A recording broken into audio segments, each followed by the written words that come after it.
Today I'm going to be reviewing the Arms and Armor Aunlaz Dagger.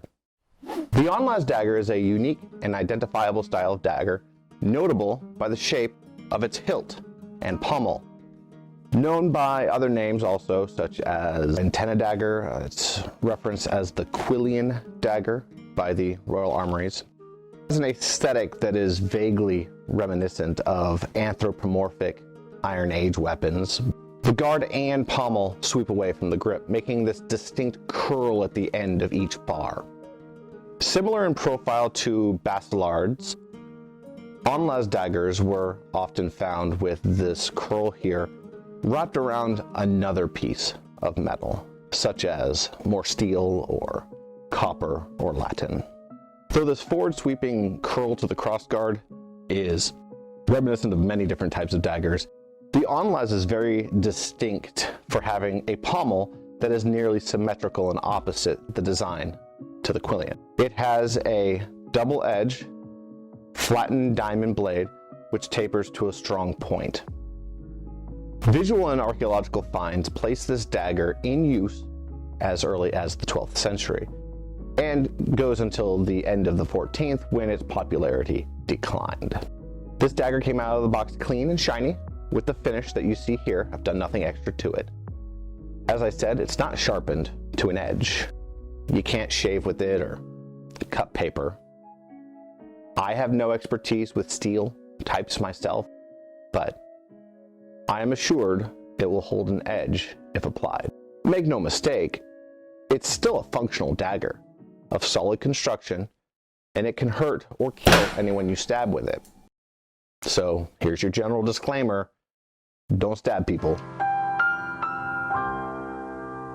This is not a toy, and it's not a sparring tool. This dagger is held together with a very handsome wooden grip. None of it wiggles or feels loose. Though this blade isn't a pocket knife, when it comes to length, it's really not a terribly large dagger, especially in comparison to descriptions that we have of some extant daggers which really blur the line between a long knife and a short sword. Even more noticeable, really, is how short this grip is. While I accept that I have large hands, don't even get me started on trying to find gloves at Tractor Supply. It really is a bit snug when gripped in hand. Handling it in a gauntlet is absolutely impossible. Now, in comparison, it's much more roomy in the hands of my wife. In actual dimensions, it is about 13.5 inches overall, with a 9-inch long blade. It's 3¼ inch long handle. The handle and the blade are all about 1 inch wide. The whole dagger is 3 inches wide at the Quillians, which more or less matches the dimensions on the website. This dagger is not a nobleman's dagger without some modification. It could accept decoration that would elevate its status, but out of the box, it's much more appropriate for a commoner impression, or that of the simpler yeomanry. It seems to be more popular in the 13th and 14th centuries, based on manuscript imagery. It's not a utilitarian knife. It's much more suitable for impressions with a martial angle to them.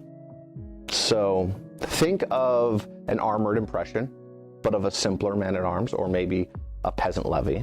This could also be worn on the camp impression of somebody on campaign in a war setting.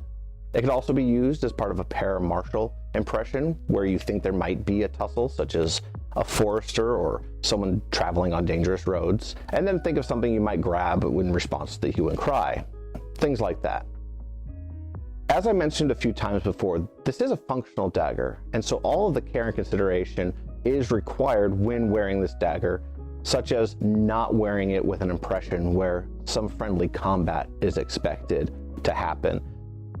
Don't use it as an ornamentation in a HEMA tournament where you could confuse it for a sparring applicable dagger. And the same thing if you're doing maybe like a live battle demonstration. This version of the Aunlaz dagger is not the best choice.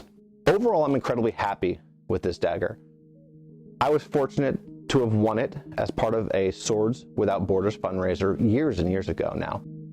But if I were to have purchased it today and received what I have now, it would have been entirely worth the money spent. It has definitely confirmed to me the Arms and Armorers company reputation of high quality, care, and service. Thank you for watching.